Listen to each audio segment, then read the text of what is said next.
I'm jumping on here today to talk to you about Zacharias and Elizabeth. Now, Zacharias and Elizabeth were the parents of John the Baptist, and they were chosen by God to be used as conduits to bring John the Baptist into this earth realm.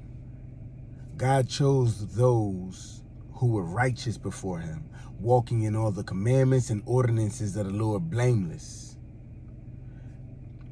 In the Bible, the term barren refers to a lack of fertility, especially in women, or to land that does not produce crops. So you could say the woman was barren, meaning the woman was not capable of conceiving children.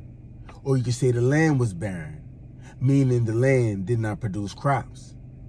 Proving that with God all things are possible, God chose a woman who was called barren, who was Elizabeth, meaning Elizabeth was not capable of conceiving children.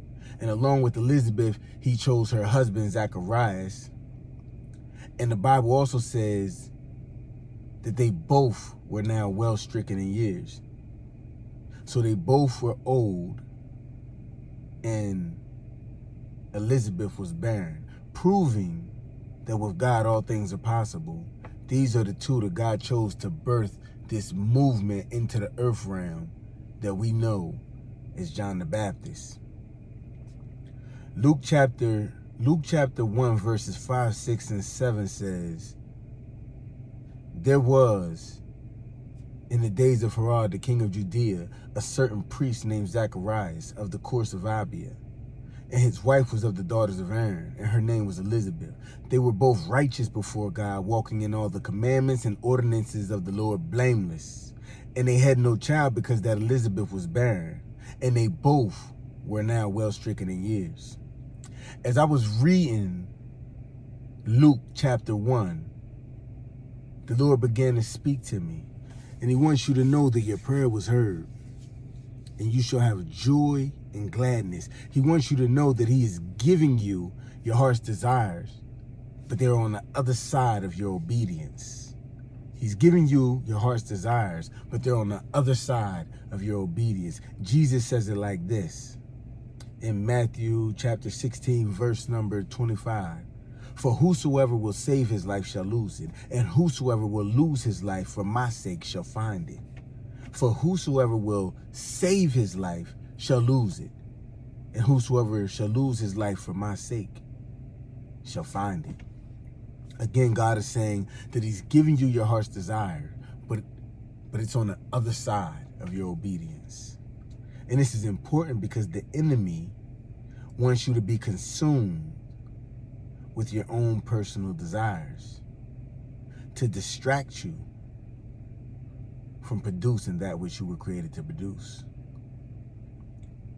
He wants you to be consumed with your own personal desires to distract you from producing that which you were created to produce.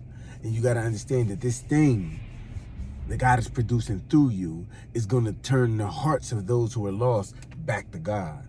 What you're producing is needed, and many will rejoice as this thing manifests right before their eyes. And as you produce that which you were created to produce, you will then receive a God-given joy that no one or no thing can take from you. Listen, many of us don't even fully understand who we are. Many of us don't really know who we are. Even John the Baptist didn't know that he was Elias. So the devil is trying to get you to be consumed with fulfilling your own personal desires so that you do not create what you were created to create. You do not produce what you were created to produce. You do not become who you were created to become.